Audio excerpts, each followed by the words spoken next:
pulling down a gravel road to a lake. Today, we're doing some experimenting. This is a private lake. We're out here trying to figure out how to use our new Livescope that we just installed. So, have a couple little baits tied on, jerk bait, a couple little over swim baits and things like that. Going to really try to focus on spending a good 5, 6, 7 hours, however long we have, trying to learn a little bit. On the bad side of things, the water's stained up. It's a perfect day to go to the bank and catch a couple giants on a jig in here, so it's going to be hard to not do that. So we'll see how long we can stay entertained with the live imaging stuff, but I know I have to force myself to learn this thing. Just seeing how tournaments have been going and everything, and fishing a little competitively, you gotta stay well rounded. So I'm gonna strap on the GoPro. I downloaded the Garmin app so I can try to screen record some of this stuff if we do actually find some fish. So stick with us here. We're gonna spend a little nice afternoon on this little 50-acre private quarry and see if we can catch a couple.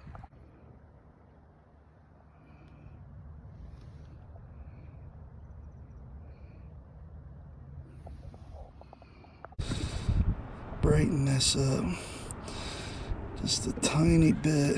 I'm gonna throw a jerk bait out in the water here just to kind of get an idea of what this, what we're looking at size comparison wise. I'm gonna turn my gain up just a little bit more. Like I said, you guys are starting this with me, so all right, there's my plug. All right, so we're in some really deep water.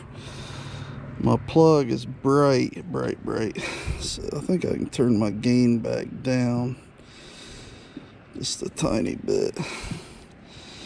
So we've got a couple little fish suspended out there, really deep. They look small. They're probably panfish of some sort. All right. The orientation is correctly set. Select home, sonar.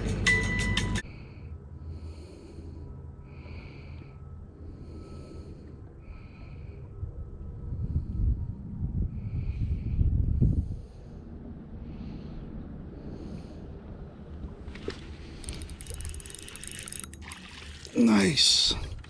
First Livescope fish. And they're crappie. They're smart ones too. Alright, so I figured out that you just have to let that little Ned minnow just sit, like do nothing.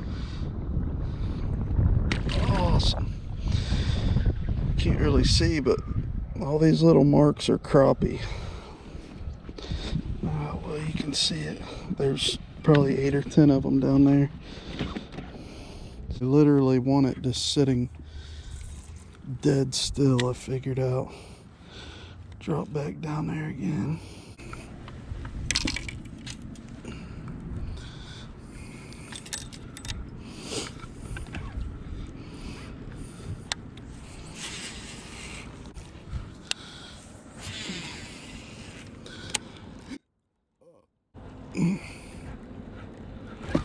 Oh God. It feels good. There we go.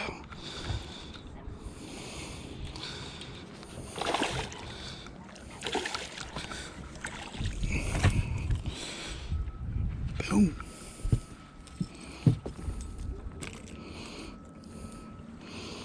Nice one.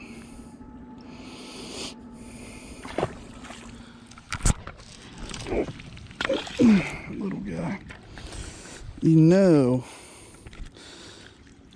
I gotta catch a couple. Alright, there goes my bait. There, oh, it come off. Daggarn it. See if I can get him. Got him. There he is. This is going to be freaking dynamite for catching crappie.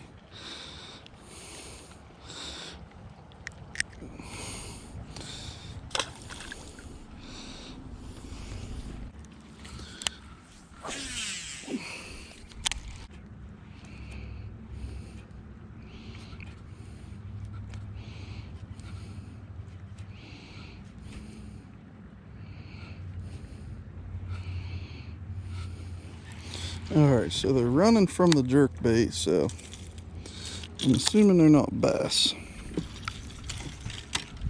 Alright, just got her out of the water. So quick take for today.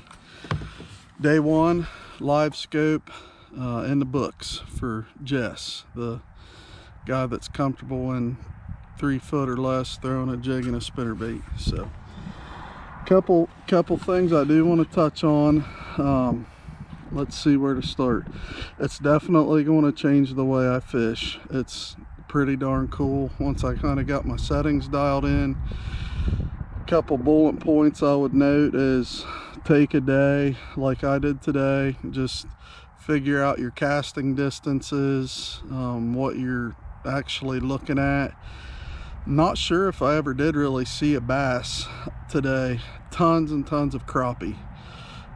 If you like to crappie fish, I'd start saving your money, because you're going to be able to fill your freezer with this. It's been obvious people have been catching record bags of crappie all across America.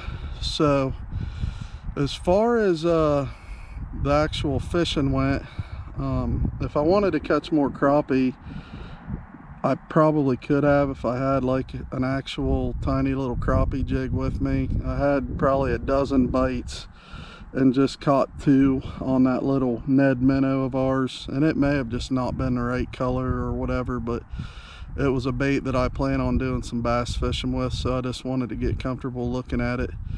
Did catch a couple crappie on it, definitely distinguished what crappie looked like, and I saw a ton of them today. So I don't know if the bass are just laying like way down. There's a ton of deep grass out to 20 feet on this lake.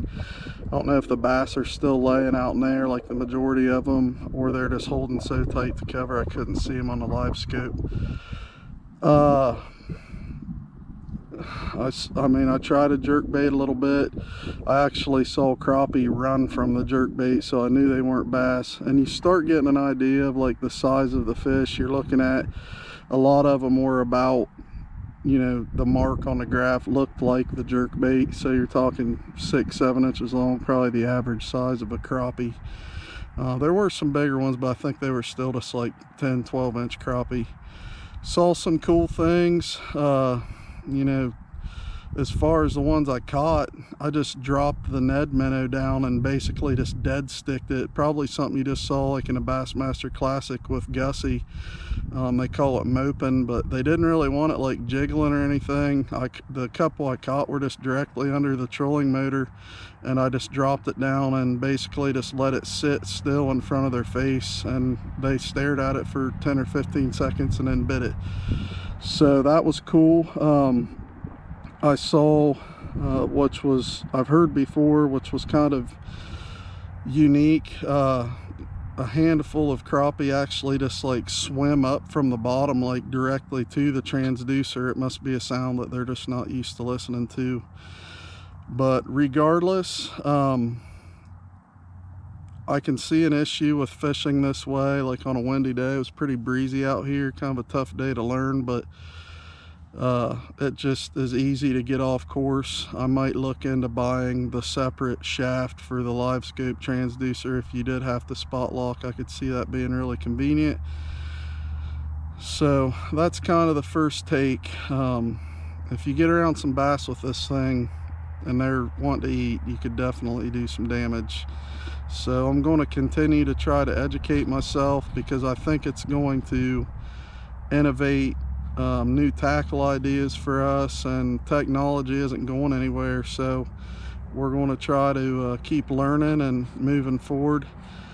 I think there's still always going to be guys that do well and, you know, win events. If you're a competitive fisherman, just going to the bank and fishing that way, you know, 5 foot or less, there's, you know, those fish are beginning to get less pressure because of all the offshore stuff going on. Bass fishing evolves like that. The same little thing happened years ago when side image kind of became a big deal and the ledges started getting pounded, and you know, you've seen it kind of come full circle where guys will win ledge tournaments shallow.